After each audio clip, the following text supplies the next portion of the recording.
ఒక విప్లవాత్మక మార్పు, ఒక చారిత్రాత్మక మార్పు తీసుకురావడానికి మన కాంగ్రెస్ ప్రభుత్వం అడుగు ముందుకేసింది. రాష్ట్రంలో ఎంతమందికి రేషన్ కార్డు లేకుంటే కొత్త రేషన్ కార్డులు ఇవ్వబోతున్నాము. నేను మళ్ళీ చెప్తున్నా, అమ్మా కొంతమంది సపోర్ట్ కొడతలేరు.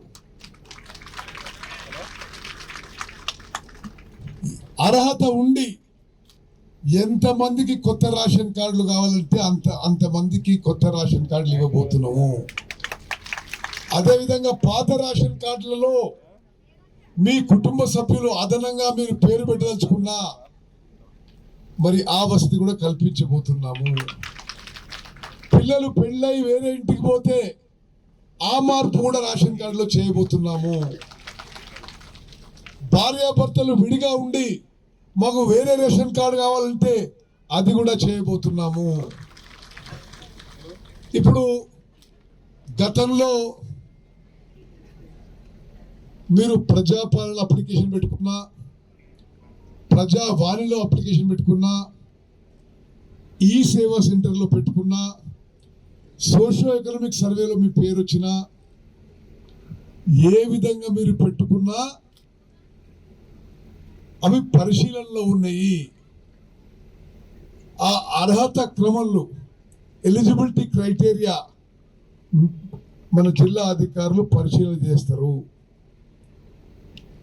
అదేవిధంగా ఇప్పుడు ఈ మీటింగ్ అయినాక ఆడ కౌంటర్ల కాడ లిస్టులు ఉంటాయి.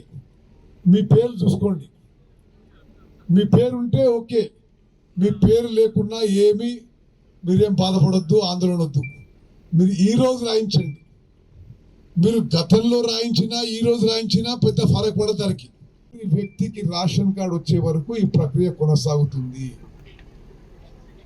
నేను రాష్ట్ర సివిల్ సప్లైస్ మినిస్టర్గా, ఉమ్మడి కరీంనగర్ జిల్లా మంత్రిగా కూడా మీకు నేను స్పష్టమైన హామీ ఇస్తున్నా.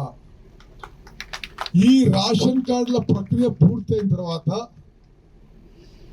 అర్హత ఉండే చివరి వ్యక్తి వరకు వచ్చిన తర్వాత మేము ఇప్పటిలాగా దొడ్డు బియ్యము మరి కోర్స్ గ్రెయిన్స్ ఇవ్వము. మేము మంచి క్వాలిటీ సన్న బియ్యం ఇవ్వబోతున్నాం చెప్పి మనం చేస్తున్నాం. అక్కలు చెల్లెళ్ళు మీరు గుర్తుపెట్టుకోండి, ఇది మన కాంగ్రెస్ ప్రభుత్వం. మేము గతంలో లాగా ఏదో ఇస్తామంటే ఇచ్చినట్టు అది నిజంగా చాలా మందికి తినడానికి కూడా ఉపయోగం లేకుండే విధంగా కాదు. ఈ రేషన్ కార్డు ప్రక్రియ పూర్తయినాక మేము ప్రతి వ్యక్తికి, అర్హత ఉన్న ప్రతి వ్యక్తికి 6 కిలోల మంచి క్వాలిటీ సన్న బియ్యం ఇవ్వబోతుందని చెప్పి నేను మనం చేస్తున్నాను.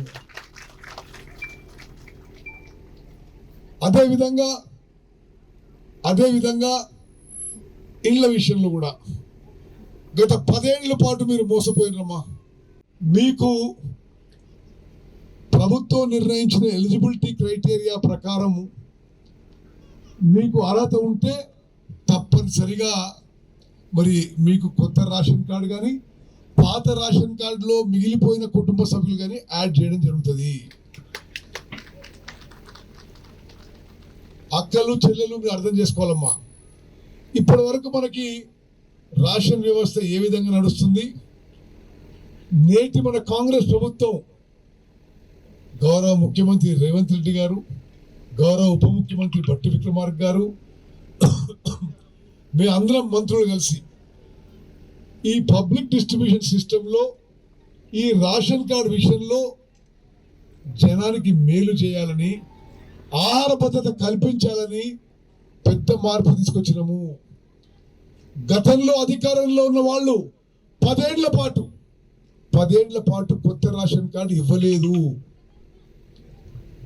మీకు లెక్కలతో సహా విలేకరు మిత్రులకు కూడా మీకు చెప్తున్నాను. 2014 జూన్ 2వ తారీఖు బీఆర్ఎస్ ప్రభుత్వం అధికారంలో వచ్చిన రోజు సుమారు 90 లక్షల రేషన్ కార్డులు ఉన్నాయి.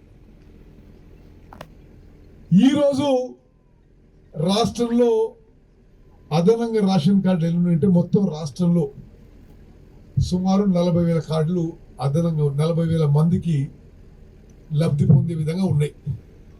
10 ఏళ్ల పాలనలో వాళ్ళు ఈ రేషన్ వ్యవస్థలో వాళ్ళు చేసిన బెనిఫిట్స్, డిలీషన్స్, ఎడిషన్స్ అన్నీ లెక్క పెడితే ఓన్లీ 40,000 మందికి.